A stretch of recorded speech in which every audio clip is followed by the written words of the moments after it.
Hello दोस्तों, हमारे channel में आपका स्वागत है। दोस्तों, मिडिल ईस्ट की गोद में बसा दुबई शहर दुनिया के सबसे अमीर शहरों में से एक है, जिसे टूरिज्म और सोने का गढ़ माना जाए तो ये गलत नहीं होगा। लेकिन दोस्तों, आज की इस वीडियो में हम आपको बताने वाले हैं दुबई के कुछ ऐसे आइलैंड्स के बारे में जो आज भी खाली है। लेकिन ऐसा क्यों है, इसे जानने के लिए आपको हमारी इस वीडियो को अंत तक देखना होगा। तो चलिए बिना देरी किए हम इस वीडियो की शुरुआत करते हैं। दोस्तों, ये बात तो हम सभी को मालूम है कि दुबई के रूलर शेख मोहम्मद बिन रशीद अल मखदूम ने दुबई में वो काम कर दिखाया जिसकी मिसाल पूरी दुनिया में नहीं मिलती। आज से 30 साल पहले पूरे दुबई में सिर्फ एक ही बिल्डिंग होती थी, जिसे आज दुबई वर्ल्ड ट्रेड सेंटर के नाम से जाना जाता है। लेकिन उसके बाद यहाँ back to back construction project ने दुबई की किस्मत ही बदल डाली। जो शहर 100% तेल पर निर्भर था, अब वो मात्र 3% तेल पर ही निर्भर करता है। और शेख मोहम्मद बिन रशीद अल मखदूम का ख्वाब भी कुछ ऐसा ही था। दुनिया की सबसे ऊंची बिल्डिंग बुर्ज खलीफा से लेकर दुनिया के इकलौते 7 स्टार बुर्ज अल अरब तक दुबई का कोना कोना वर्ल्ड क्लास लग्जरी से भरा हुआ है। जब दुबई के पास मेगा प्रोजेक्ट बनाने के लिए जमीन की कमी हो गई तो शेख ने समुद्र की तरफ रुख कर लिया। जी हाँ दोस्तों, ये बात है सन 2001 की, जब दुबई पहले ही बुर्ज अल अरब बनाकर वेस्टर्न टूरिज्म अपनी ओर कर चुका था, जिससे कि दुबई के बीच काफी ज्यादा फेमस होने लगे।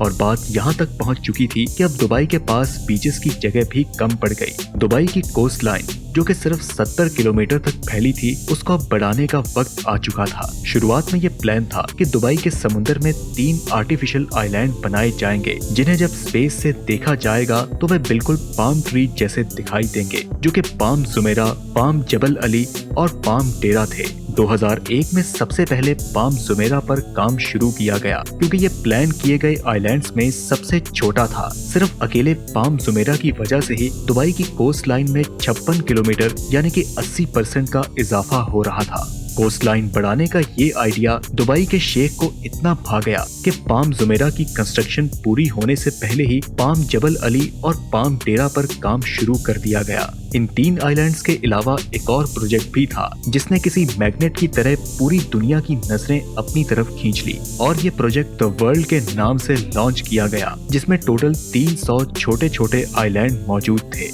द वर्ल्ड आइलैंड का डिजाइन पृथ्वी के नाक के हिसाब से रखा गया था, जिसमें हर कंट्री के नाम से अलग अलग आइलैंड बनाए गए थे। 2003 में द वर्ल्ड आइलैंड की कंस्ट्रक्शन का काम शुरू किया गया, जो कि दुबई के साहिल से 3.5 किलोमीटर दूर समुद्र के खतरनाक लहरों को रोककर बनाया जा रहा था। इंटरनेशनल एक्टर्स, रॉयल क्लास और बिजनेस टाइकून्स ने खूब बढ़ चढ़कर इस प्रोजेक्ट में हिस्सा लिया। कुछ ने अपने पर्सनल यूज के लिए यहाँ आइलैंड खरीदे, तो कुछ ने इसकी एडवर्टाइजमेंट करके अपना पार्ट प्ले किया। यहाँ पर छोटे से छोटे आइलैंड की कीमत $15 मिलियन यानी कि 112 करोड़ रुपए रखी गई, और जो बड़े आइलैंड्स थे उनका तो क्या ही कहें। 11 आइलैंड $50 मिलियन यानी कि तकरीबन 375 करोड़ रुपयों में सेल किए गए। जिस तरह दुबई के पास प्रोजेक्ट में भरपूर कामयाबी मिली थी, उसी तरह द वर्ल्ड को भी मिली। कंस्ट्रक्शन कंप्लीट होने से पहले ही 2008 में 60% से भी ज्यादा आइलैंड सेल हो चुके थे। लेकिन सवाल ये है कि समुद्र में रेत से बने आइलैंड की कीमत इतनी ज्यादा क्यों रखी गई? पहली बात तो ये है कि इसे बनाना इतना आसान काम नहीं था। ठाठे मारते हुए समुद्र में एक छोटा सा आइलैंड बनाना भी बहुत ही मुश्किल काम है, और यहाँ तो फिर दुबई ने 300 आइलैंड्स बनाए थे। सिर्फ एक आइलैंड को बनाने में इतनी ज्यादा रेत इस्तेमाल हुई कि उससे एक पूरा क्रिकेट स्टेडियम टॉप से लेकर बॉटम तक भरा जा सकता है। अगर पत्थरों की बात करें तो वर्ल्ड आइलैंड्स में इस्तेमाल होने वाले पत्थरों का वजन 5.5 लाख ट्रेन के इंजनों के वजन के बराबर था। 9 किलोमीटर लंबा और 6 किलोमीटर चौड़ा ये प्रोजेक्ट बनाने में दुबई की सरकार को $14 अरब खर्च करने पड़े। इस रकम से दुबई के 9 बुर्ज खलीफा या फिर 14 बुर्ज अल अरब जैसे 7 स्टार लग्जरी होटल बन सकते थे। लेकिन शेख मोहम्मद बिन रशीद को ना तो सिर्फ दुबई की जमीन बल्कि यहाँ के समुद्र से भी इनकम जनरेट करनी थी, और यही कारण था कि शेख एक समुद्र में जन्नत की जमीन बनाना चाहते थे। लेकिन ऐसा क्या हुआ कि इतनी मेहनत करने के बावजूद भी पिछले 12 सालों से ये आइलैंड बिल्कुल वीरान पड़े हैं? द वर्ल्ड आइलैंड के फेलियर में सबसे पहला रीजन इसका डिजाइन है। सबको यही उम्मीद थी कि इस प्रोजेक्ट का डिजाइन पृथ्वी के मैप के हिसाब से बनाया जाएगा, लेकिन इस प्रोजेक्ट के कंप्लीट होने के बाद ये पृथ्वी के डिजाइन से काफी अलग था। ज्यादातर आइलैंड की शेप एक्चुअल कंट्रीज के मुकाबले में काफी अलग थी, जिससे कि इन्वेस्टर्स को काफी ज्यादा डिसअपॉइंटमेंट हुई। लेकिन सिर्फ डिजाइन का चेंज होना ही इस आइलैंड की नाकामी का कारण नहीं था। 2008 में वर्ल्ड आइलैंड को लॉन्च किया गया, जिसमें पूरे के पूरे दुबई को फायरवर्क से रोशन कर दिया गया। जितना पैसा इस लॉन्च इवेंट में बहाया गया वह सारे का सारा बेमकसद साबित हुआ, क्योंकि ये वो वक्त था जब पूरी दुनिया को ग्लोबल फाइनेंशियल क्राइसिस ने घेर रखा था। द वर्ल्ड के 60% आइलैंड इस फाइनेंशियल क्राइसिस से पहले ही सेल हो चुके थे, और इस क्राइसिस की वजह से न तो सिर्फ वर्ल्ड आइलैंड बल्कि पूरी दुबई की प्रॉपर्टीज के रेट्स जमीन पर आ गिरे। फाइनेंशियल क्राइसिस की वजह से जिन लोगों ने ये आइलैंड खरीद रखे थे उन्होंने भी यहाँ कंस्ट्रक्शन का काम नहीं कराया। वक्त गुजरता गया और इसी दौरान एक और मुसीबत खड़ी हो गई। खाली पड़े आइलैंड आहिस्ता आहिस्ता समुद्र में डूबने लगे, और ये नोटिस किया गया कि ये आइलैंड सॉइल इरोजन की वजह से समुद्र के नीचे जा चुके थे। ये खबर जहां खतरनाक थी, वहीं मीडिया कवरेज ने लोगों का इस प्रोजेक्ट पर ट्रस्ट कम कर दिया, जिसका नतीजा ये निकला कि ग्लोबल फाइनेंशियल क्राइसिस खत्म होने के बाद दुबई के दूसरे एरियाज में तो बिजनेस वापस लौट आया, लेकिन द वर्ल्ड आइलैंड पर सॉइल इरोजन के डर से किसी ने भी अपनी किस्मत नहीं आजमाई।